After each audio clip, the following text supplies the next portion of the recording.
Africa to teach us democracy. Yes, we have. A country that was opposed to our liberation.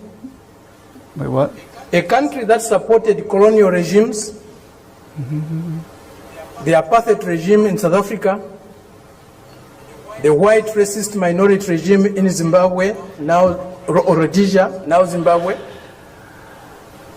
Give me a script. The Portuguese colonial governments in Mozambique, in Angola, in Guinea-Bissau, and Cape Verde. Today is coming to Africa to teach us about democracy. Yes. A country that has toppled so many governments in Africa, that has led so many coups in Africa and other parts of the world. Is he reading the right thing? A country that has killed so many of our leaders in Africa and other parts of the world. You know about that? Who told him? The killers of Patrice Lumumba. Oh. Those who toppled Kwame Nkrumah. How do they know these things? Those who killed Nasser. Those who killed Muammar Gaddafi. Today are coming to teach us about democracy. Yes, we will. A country that has been built on brutal force, on enslavement of other human beings, on the humiliation of Africans, the exploitation of Africans, the plunder of Africa. His mic. Today is coming to teach us about democracy. His mic. Oh, okay. Yes, we are. They still love us. They still love us. That's the arrogance, the imperialist arrogance, the racist arrogance that we are subjected to. We cannot have democracy where there is hegemony of the strongest, mightiest imperialist power. We cannot have democracy. This isn't going the way I wanted it to. Where a country's resources, a country's decisions are dictated to by another country. Jeez. A country that is dominated by another country cannot be democratic. How did they figure that out? A country that lacks sovereignty cannot be democratic. A people that cannot decide for themselves cannot be democratic. Oh, this hurts. A colony, a neo-colony cannot be democratic. How does he know? That's why today, even at the United Nations, membership is on the basis of sovereignty. That's right. Only sovereign nations can be members of the United Nations, because only sovereign nations can decide for themselves. A colony cannot be a member of the United Nations. It's not by accident. It's not a mistake. How did they know this?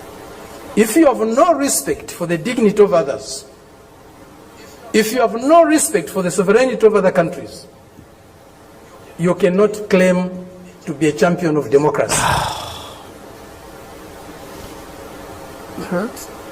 They used to say, all roads lead to Rome.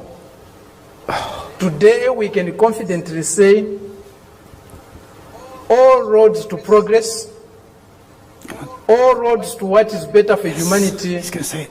leads to Beijing.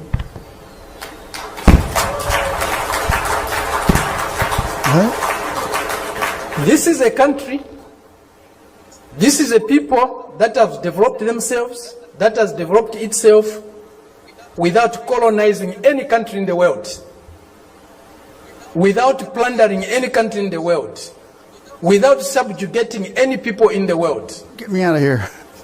This is a country that is developing with maximum respect for others, for their history, for their cultures, and recognizes the diversity that is there in civilization. That's a real thing?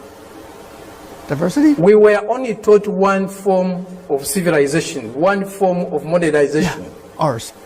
That was the Western way. Thank you.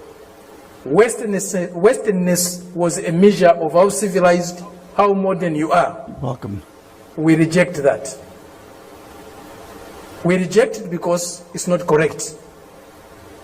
We reject it because it's undemocratic. We reject it because it's uncivilized to think of the world and of other people in that way. Today, they cannot accept the fact that China has caught up with them. China is about to surpass them. I know it. Darn it. In many areas of human endeavor. How did they figure this out? Who told them? The imperialist arrogance is inhibiting them from accepting that reality. We're not arrogant. The racist arrogance is inhibiting them from accepting that reality. No, it's not. But the world is changing. Darn it. The changes we are witnessing today, as President Xi said in Moscow recently, or the other day, they have never been seen in 100 years. They have shaped a world that they themselves today are scared of. And they have shaped a world that is not sustainable. Democracy, human development is not sustainable on the basis of plunder, on the basis of enslavement, on the basis of humiliating other people every day. Worked for so long. That is a system we are seeing today, a system that will not survive if plunder is eliminated, if subjugation of other peoples, other nations is eliminated, if inequality in the world is eliminated. That system will disappear. The only system that can survive and can endure for long is a system that is based on mutual benefit, win-win relationships, mutual respect for others, accommodation and tolerance of others, and fraternal love for all humanity. This is what we find in China today. This is what China's example is showing us. Indeed, all paths are different. There's no path that is the same, even if they are leading to the same destination. Each path has got its own characteristics. We are seeing that